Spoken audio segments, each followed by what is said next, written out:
आप सभी का बहुत बहुत स्वागत है मेरे इस YouTube चैनल में। आधुनिक भारत के इतिहास से कुछ महत्वपूर्ण प्रश्नों पर रोज हम डिस्कशन कर रहे हैं, जो कि UGC net, set, TGT, PGT, UPSC, state PSC जैसी परीक्षाओं के लिए काफी इंपॉर्टेंट हो सकता है। अगर आप इनमें से किसी भी परीक्षा की तैयारी कर रहे हैं तो यह वीडियो श्रृंखला आपके लिए काफी हेल्पफुल हो सकता है। सीधे हम लोग क्वेश्चंस पर चलते हैं। पहला क्वेश्चन मैंने लिया है, निम्न कथन पर विचार कीजिए। दो कथन दिया हुआ है। पहला कथन है, ध्यान से पढ़िएगा और आंसर करने की कोशिश करिएगा। इस तरह के क्वेश्चंस जो है पूछे जाते हैं, बड़े सरल होते हैं बट। तो पहला क्वेश्चन है, डचों ने दक्षिण पूर्वी एशिया से अंग्रेजों को निष्कासित कर दिया, जिसके बाद अंग्रेजों ने भारत में विशेष रुचि दिखानी शुरू की। तो देखिएगा, जो डच हैं वो लगभग 1602 के आसपास में जो है पूर्वी देशों की ओर पहुंच चुके थे, और वो जो है दक्षिण पूर्वी एशिया, जो हमारा इंडोनेशिया, मलेशिया वाला जो द्वीप समूह है ना, उस तरफ के मसाला द्वीपों को उन्होंने कैप्चर कर लिया। अब जब अंग्रेज आए ना, तो अंग्रेज जब पूर्व में आए तो भारत में पहले नहीं आए, वो जो है पूर्व के मसाला द्वीपों पर अपना कब्जा करना चाहते थे। लेकिन वहां पर जो डच थे ना, उन्होंने पुर्तगालियों को हटा करके खुद वहां पर अपना एक तरह से आधिपत्य कर लिया था। तो डचों ने क्या किया, फिर अंग्रेजों को भी वहां से निष्कासित कर दिया। तो इसके बाद अंग्रेजों के पास कोई ऑप्शन नहीं होता, वो भारत आ जाते हैं। मतलब पहले उन्होंने प्रायोरिटी दी थी दक्षिण पूर्वी एशिया के मसाला द्वीपों पर अधिकार करने के। उसके बाद फिर ये लोग जो है वहां से जब डच इनको भगा देते हैं, निष्कासित कर देते हैं, तब ये भारत आते हैं। फिर भारत के मसाले, सूती कपड़ों के व्यापार को जो है ये लोग अपने आधिपत्य में कर लेते हैं धीरे धीरे। ठीक, तो पहला कथन बिल्कुल सही है। दूसरा दिया है, फ्रांसीसियों ने दक्षिण पूर्वी एशिया से अंग्रेजों को निष्कासित कर दिया। ये बिल्कुल गलत है भाई, क्योंकि फ्रांसीसी तो बहुत बाद में आए। तो ध्यान रखना है, डचों ने पुर्तगालियों को भगाया और दक्षिण पूर्वी एशिया पर अधिकार कर लिया, मसाला द्वीपों पर। बाद में फिर अंग्रेज भी जो है उसी तरफ जाने को हो रहे थे, लेकिन डचों ने फिर उनको भी वहां से भगा दिया, अंग्रेजों को। फिर ये भारत की ओर देखते हैं। तो केवल कथन एक ही सही है, अ उत्तर होगा। अगला क्वेश्चन दिया हुआ है, निम्न कथनों पर विचार कीजिए। पहला कथन है, 31 दिसंबर सन 1600 में ब्रिटिश ईस्ट इंडिया कंपनी की स्थापना हुई। बिल्कुल ठीक है भाई, सिंपल सा था ये। कंपनी को 15 वर्षों के लिए पूरब के साथ व्यापार करने का अधिकार मिला।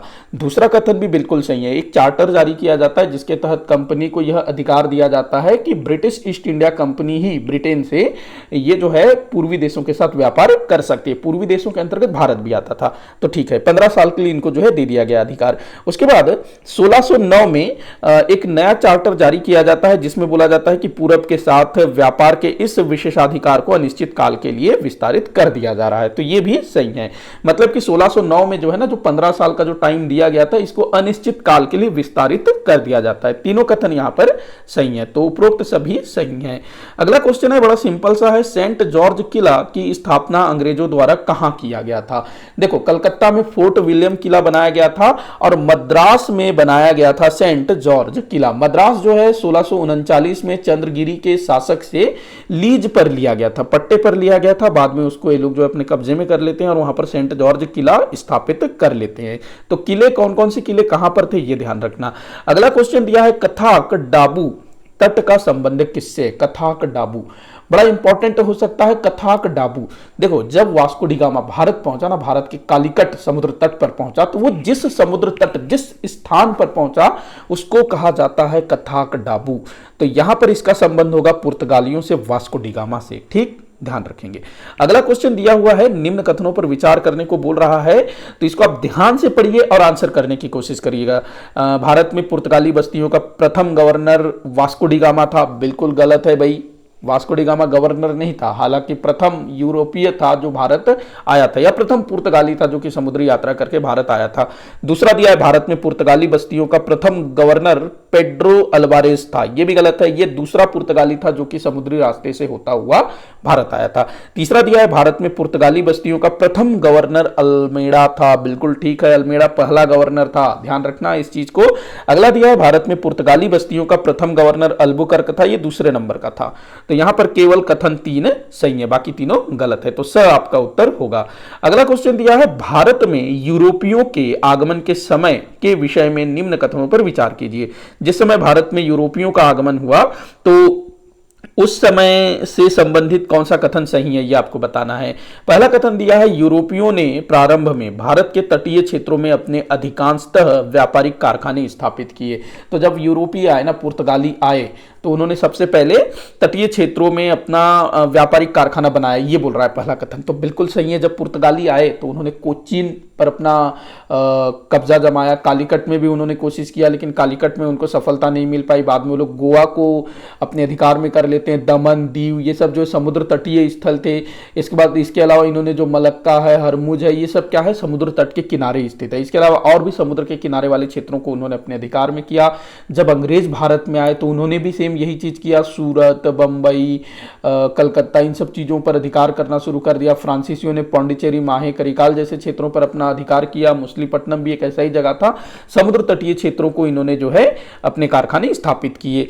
दूसरा दिया है, भारतीय शासक तटीय क्षेत्रों को सामरिक महत्व का नहीं समझते थे। ये भी बिल्कुल सही है। उस समय के जो 15वीं 16वीं शताब्दी 16वीं 17वीं शताब्दी के जो राजा थे, शासक थे, चाहे वो मुगल हो, चाहे दक्षिण के सुल्तान हो, या विजयनगर साम्राज्य के शासक हो, ये लोग जो है तटीय क्षेत्रों का कोई भी विशेष महत्वपूर्ण नहीं समझते थे। तटीय प्रदेशों को उतना ज्यादा महत्व नहीं देते थे। इनको लगता था कि इस तरफ से हमको कोई खतरा ही नहीं है, ऐसा इनको लगता था। हालांकि जो अरब व्यापारी हैं वो समुद्र के रास्ते से व्यापार करते थे, इन बंदरगाहों में वो व्यापार करते थे काफी समय से, लेकिन कभी भी मतलब इस टाइप का कोई घटना नहीं हुआ था। तो ये लोग जो है सामरिक महत्व का इसको नहीं समझते थे, या राजनीतिक दृष्टिकोण से इसको बिल्कुल भी अनुपयोगी समझते थे 15वीं 16वीं शताब्दी के शासक। ठीक, तो ये लोग जब पुर्तगाली आए, अंग्रेज आए, जब इन क्षेत्रों के छोटे छोटे क्षेत्रों को अपने कब्जे में कर लिया, ठीक है भाई रहने दो, इस टाइप वाला उनकी बात थी। ठीक, अगला दिया समुद्री व्यापार के दृष्टिकोण से तटीय क्षेत्र यूरोपियों के लिए अधिक महत्वपूर्ण थे। ये कथन भी बिल्कुल सही है, क्योंकि भाई बंदरगाह थे और बंदरगाहों को वो अपने कब्जे में करना चाहते थे, क्योंकि वहां से व्यापार होगा। ठीक, अगला दिया है भारतीय शासकों की सामुद्रिक शक्ति इस समय न्यून थी। न्यून मतलब कम, बिल्कुल ठीक है। न्यून क्या भाई, जीरो थी। तो यहां पर चारों कथन सही होगा। एक बार फिर से देख लीजिएगा पॉज करके, काफी इंपॉर्टेंट है ये चीज, ध्यान रखेंगे। अगला क्वेश्चन हम देखते हैं, कथन दिया हुआ है, पढ़ लेते हैं। पहला कथन दिया है 1742 के पूर्व तक फ्रांसीसियों का उद्देश्य भारत में केवल व्यापारिक लाभ प्राप्त करना था। बिल्कुल सही कथन है। 1742 तक भारत में फ्रांसीसी केवल और केवल व्यापार को ही महत्व दे रहे थे, लेकिन 1742 के बाद कुछ ऐसा होता है कि थोड़ा सा बदल जाता है। दूसरा कथन दिया है 1742 के पश्चात फ्रांसीसियों का उद्देश्य भारत में राजनैतिक लाभ व्यापारिक लाभ से अधिक महत्वपूर्ण हो गया। मतलब 1742 के बाद जो व्यापारिक लाभ है ना, उससे भी अधिक महत्वपूर्ण हो जाता है राजनैतिक लाभ, और ये लोग जो है भारत में सत्ता स्थापना के स्वप्न देखना शुरू कर देते हैं, क्योंकि डुप्ले आ जाता है 1742 में, और डुप्ले पूरी तरह से महत्वाकांक्षी था कि भाई जितने भी क्षेत्र है उनको अपने अधिकार में कर लो। ठीक, तो दोनों कथन यहां पर सही होंगे। तो क्या होगा आपका, उपरोक्त सभी सही है। अगला दिया है भारत में अपनी राजनीतिक सत्ता स्थापित करने के उद्देश्य से अंग्रेजों को किस यूरोपीय शक्ति से संघर्ष करना पड़ा। किस यूरोपीय शक्ति से अत्यधिक संघर्ष करना पड़ा, ये होना चाहिए, क्योंकि अंग्रेजों को डचों से भी लड़ना पड़ा था, थोड़ा बहुत पुर्तगालियों से भी संघर्ष करना पड़ा था, लेकिन अत्यधिक संघर्ष जो है ना, ये फ्रांसीसियों के साथ हुआ था। ठीक है ना, क्योंकि फ्रांसीसी जो है 1742 के बाद भारत में सत्ता हथियाने का प्रयास करते हैं, और इसी समय अंग्रेज भी जो है ना भारत में सत्ता हथियाने का प्रयास शुरू कर देते हैं। तो दोनों के बीच एक संघर्ष शुरू हो जाता है, और 3 संघर्ष होते हैं, कर्नाटक के युद्ध होते हैं, जिसमें फ्रांसीसियों की बुरी तरह से हार हो जाती है। ठीक, आगे बढ़ते हैं, अगला क्वेश्चन देखते हैं। किस राज्य के सुल्तान ने अंग्रेजों के लिए सुनहरा फरमान जारी किया था। बड़ा इंपॉर्टेंट हो सकता है।